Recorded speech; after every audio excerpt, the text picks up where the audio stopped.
Welcome back dear student. आज का lecture projectile motion के हवाले से है। आज हम प्रोजेक्टाइल मोशन के हवाले से कुछ इम्पोर्टेंट एमसीक्यूज डिस्कस करेंगे जो एमडीकेट और ईटा में बार बार पूछे जाते हैं। बच्चों, प्रोजेक्टाइल मोशन के हवाले से हम जानते हैं।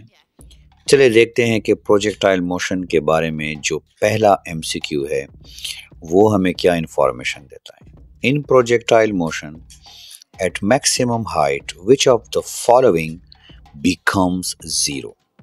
Its velocity, acceleration, its kinetic energy, and vertical component of velocity.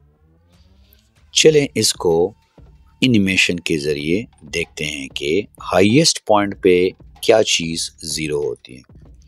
तो नाजरीन, आपको नज़र आ रहा है कि एक प्रोजेक्टाइल है जिसको अभी हम फायर करेंगे। तो जब हम फायर करेंगे तो इसके साथ वेलोसिटी के दो कंपोनेंट्स दिखाई दे रहे हैं। जैसे ही हमने फायर किया तो इसके साथ वेलोसिटी के दो कंपोनेंट्स हैं।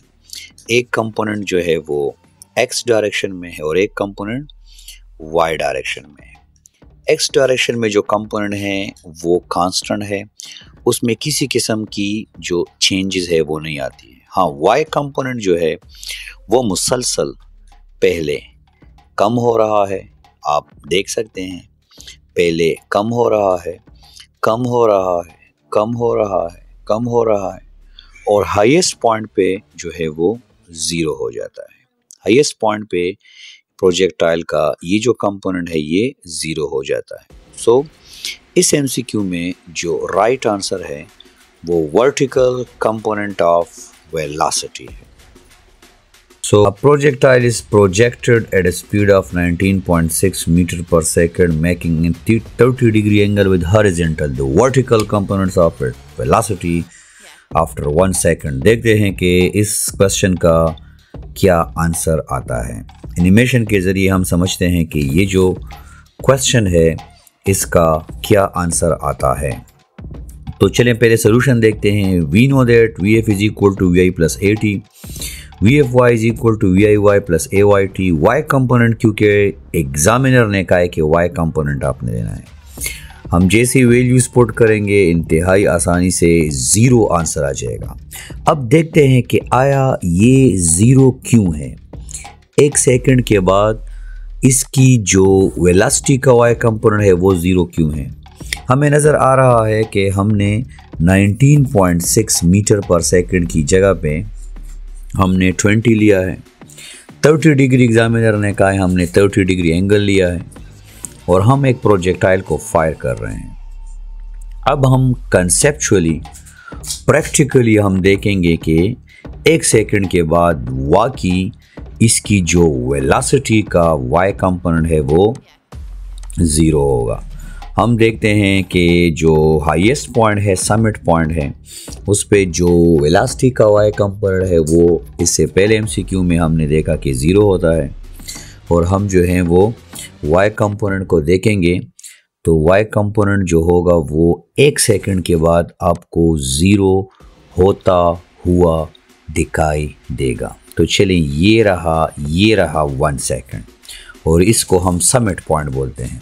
समिट पॉइंट पे जो वेलोसिटी का वाई कंपोनेंट है वो हमें बाकायदा ज़ीरो होता हुआ दिखाई दे रहा है। इस टेबल में आपको रेंज नज़र आ रहा है। अगर ये क्वेश्चन हमसे रेंज के बारे में पूछा जाए तो 17 मीटर उसका रेंज होगा, हाफ रेंज का, और अगर हाइट का पूछा जाए तो 5 मीटर इसकी हाइट होगी। तो इसका आंसर जो है वो हमें कंसेप्चुअली मिल गया है कि एक सेकंड के बाद जो इसकी वेलोसिटी का वाई कंपोनेंट है वो बिल्कुल ज़ीरो हो जाता है। बच्चों, अगर किसी किस्म का कोई मसला हो तो आप कमेंट सेक्शन में पूछ सकते हैं।